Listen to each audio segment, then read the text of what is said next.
Forgiveness, forgiveness, forgiveness, forgiveness. Forgiveness versus revenge. That's what we're going to talk about today. Now, I know some of you guys are thinking like, oh, revenge, that's too harsh of a word. That can't be the opposite of forgiveness.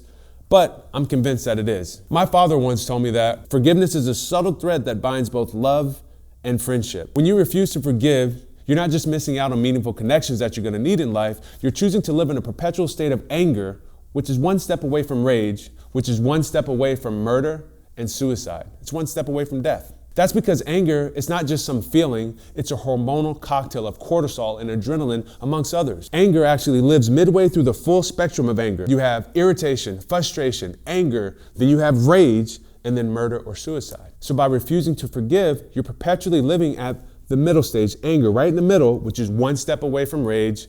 And that same anger and rage can spill over into some of your most precious relationships, your family, your friends, even your pets. Ever heard the saying, he or she has a chip on their shoulder?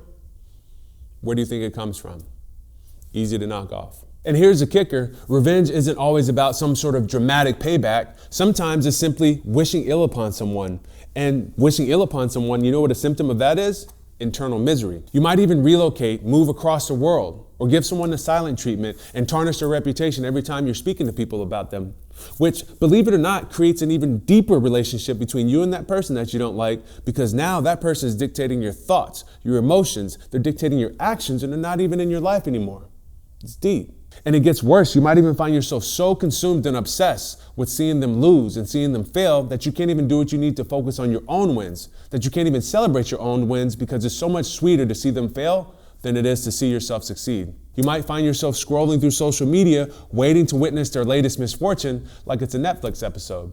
And that's not healthy. But here's where it can get really complicated. The Bible talks about turning the other cheek, right? But I say to you, that is only for people who aren't truly evil.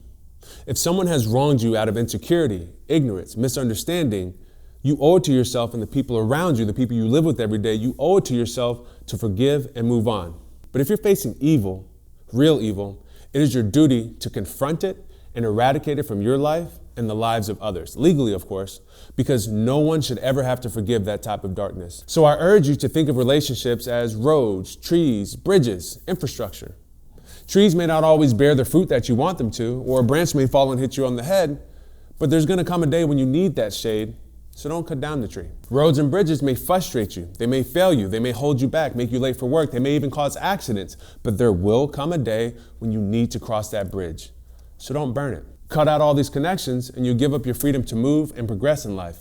My mentor Susie taught me that anger is a combination of unresolved fear and sadness. And if we don't resolve this fear and sadness, we are in danger of doing to ourselves and others what was done to us. Seeking revenge is like drinking poison and then expecting it to hurt somebody else. So while there are many different paths to resolving anger, I urge you to start with forgiveness. Just try it out.